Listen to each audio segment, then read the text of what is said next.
അങ്ങനെ തൻ്റെ അമ്മയോട് അഭിഷേക് പറയുകയാണ്, ഞാൻ പറഞ്ഞിട്ട് മാത്രം അമ്മ ഇങ്ങോട്ട് വന്നാൽ മതി, അവളെ ഞാൻ ഇവിടെ നിന്ന് പറഞ്ഞു വിടുക തന്നെ ചെയ്യും, അതിനുവേണ്ട കാര്യങ്ങൾ ഞാൻ ചെയ്യുന്നുണ്ട്, ദേവരാജൻ സാർ അവളെയും കൊണ്ട് പോകും, അമ്മ പേടിക്കണ്ടെന്നൊക്കെ പറഞ്ഞിട്ട് വെക്കുകയാണ്. അപ്പോൾ ഫോൺ കട്ട് ചെയ്ത് കഴിഞ്ഞിട്ട് ഗായത്രി ദേവിയോട്, അതായത് നാത്തൂൻ വന്നിട്ട് എന്താ ആ പെണ്ണിൻ്റെ കാര്യമാണോ എന്നൊക്കെ ചോദിക്കുമ്പോൾ അവളെ അവിടെ നിന്ന് പറഞ്ഞു വിടാൻ തന്നെ പോവുകയാണ് അഭിഷേക് എന്ന് പറയുമ്പോൾ, നന്നായി, അങ്ങനെ തന്നെയാണ് വേണ്ടത്, അല്ലാതെ നമ്മൾ ആ പെണ്ണിനെ ചുമക്കേണ്ട ആവശ്യമൊന്നുമില്ലെന്ന് പറഞ്ഞാൽ അങ്ങനെയൊന്നും പറയല്ലേ, എനിക്ക് അവൾ എൻ്റെ ഒരു മോളെ കൂട്ട് തന്നെയായിരുന്നു, അവൾക്ക് ഞാൻ അമ്മയുമായിരുന്നു, ഇപ്പോൾ തോന്നുന്നു ഞാൻ അങ്ങനെ ചെയ്യാൻ പാടില്ലായിരുന്നു എന്ന്.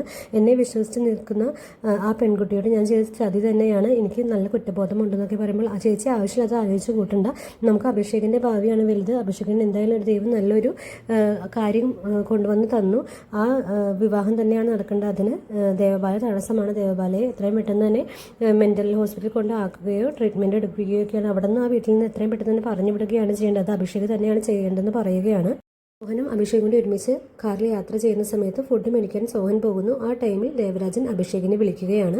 എന്നിട്ട് പറയുകയാണ്, താൻ എത്രയും പെട്ടെന്ന് എൻ്റെ മകളെ വീട്ടിൽ കൊണ്ട് തിരിച്ചാക്കണം, എൻ്റെ പൊന്നു മോളെ എനിക്ക് കിട്ടുക തന്നെ വേണം, എവിടെ നിന്നാണെന്ന് വെച്ചാൽ കൊണ്ടുവന്നോളൂ, എനിക്ക് അതേ സമയമൊന്നുമില്ല എന്നൊക്കെ പറയുമ്പോഴേക്കും മകളെ കാണുന്നില്ല എന്നുള്ള കാര്യം മനസ്സിലായി കഴിയുമ്പോൾ, മകളെ കാണുന്നില്ലെങ്കിൽ അതിൻ്റെ ഉത്തരവാദിത്വം നിങ്ങൾക്ക് മാത്രമാണ്, എനിക്ക് അതിൻ്റെ ആവശ്യമില്ല, ഞാൻ അതൊന്നും പോയി അന്വേഷിക്കാൻ പോകുന്നില്ല എന്നൊക്കെ പറയുമ്പോൾ, ഞാൻ പറയാനുള്ളത് പറഞ്ഞു കഴിഞ്ഞു, എനിക്ക് എൻ്റെ മകളെ എത്രയും പെട്ടെന്ന് തന്നെ വേണം, അതിന് നിങ്ങൾക്ക് കഴിഞ്ഞില്ലെങ്കിൽ എനിക്ക് എൻ്റേതായ രീതി നടപ്പിലാക്കേണ്ടി വരും, ഞാൻ പോലീസിനടുത്ത് പോയി പറയേണ്ടി വരും, കംപ്ലയിൻറ്റ് കൊടുക്കേണ്ടി വരും, അത് പിന്നെ എങ്ങനെയാകുമെന്നൊന്നും എനിക്കറിയില്ല, ഞാൻ പറഞ്ഞില്ല എന്ന് വേണ്ടെന്ന് വളരെ സ്ട്രോങ് ആയിട്ട് പറയുകയാണ്. അത് കേട്ട് അഭിഷേക് ഞെട്ടുകയാണ്. മാഷിൻ്റെ സുഹൃത്തായ മാഷും അഭിഷേകിനോട് വളരെ സ്ട്രോങ് ആയിട്ട് തന്നെ പറയുകയുണ്ട്, ഒരു നാട് മുഴുവൻ ദേവരാജൻ മാഷിന് പിന്നിലുണ്ട്. അതിന് ശേഷം കഴിക്കുന്ന ജയറാം ദേവബാലയ്ക്ക് ഫുഡ് കൊടുക്കാൻ പോകുന്നതാണ്. അപ്പോൾ ദേവബാലയോട് പറയേണ്ടി വരികയാണ്, നിൻ്റെ ഭർത്താവാണെന്ന് പറയുന്ന അഭിഷേകിൻ്റെ വിവാഹമാണ് ഒരു പണക്കാരി പെണ്ണുമായിട്ടാണ് നടക്കാൻ പോകുന്നത്, അതിന് നീ തടസ്സമാണ്, അതൊരിക്കലും ഞാൻ സമ്മതിക്കില്ല എന്നൊക്കെ തീർത്ത് പറയുകയാണ്.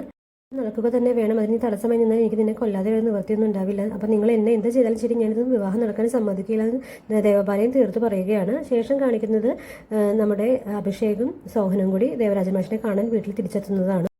ദേവരാജൻ മാഷ് ഓടി ചെന്നിട്ട് എൻ്റെ മകളെ എവിടെയും കൊണ്ടുവന്നില്ല എന്നൊക്കെ ചോദിക്കുകയാണ്. അപ്പോൾ അഭിഷേക് പറയുന്നുണ്ട്, മാഷെ ഞാനൊന്നും ചെയ്തിട്ടില്ല, ഞങ്ങൾ ഇതിൽ നിരപരാധികളാണ്, ഞങ്ങൾ ഇവിടെ കൊണ്ടേ ആക്കിയതാണ്, ഇവൻ ഇവിടെ കൊണ്ടേ ആക്കിയതാണെന്നൊക്കെ പറയുമ്പോൾ, നീ എന്നെ പറ്റിക്കാനൊന്നും നോക്കേണ്ടെന്ന് പറയുകയാണ്. അപ്പോൾ ഒപ്പമുള്ള മാഷ് വന്നിട്ട് പറയുകയാണ്, ദേവരാജൻ മാഷ് വളരെ വികാരഭരിതനായിട്ട് സംസാരിക്കുമ്പോൾ, മാഷ് ഇവിടെ ഇരിക്കും, ഞാൻ സംസാരിക്കാമെന്ന് പറയുകയാണ്. എനിക്ക് കൂടുതലൊന്നും പറയാനില്ല, നീ എത്രയും പെട്ടെന്ന് തന്നെ ദേവബാലയെ തിരിച്ചുകൊണ്ടേ ആക്കണമെന്ന് പറയുമ്പോൾ, ഞാൻ ഇവിടെ പറയുകയാണ്, ഞാനിവിടെ കൊണ്ടേ ആക്കിയത് എന്നിട്ടാണ് പോയെന്ന് പറയുമ്പോൾ, നീ അത്ര നല്ല ആളായിരുന്നെങ്കിൽ മാഷ് വരുന്നവരെ നീ വെയിറ്റ് ചെയ്യണത് എന്താ ചെയ്യാതിരുന്നത്, നിങ്ങളെ പറ്റിക്കാനൊന്നും നോക്കേണ്ടെന്ന് മാഷ് പറയുന്നതെല്ലാം കേട്ട് അഭിഷേക് ഞെട്ടുകയാണ്.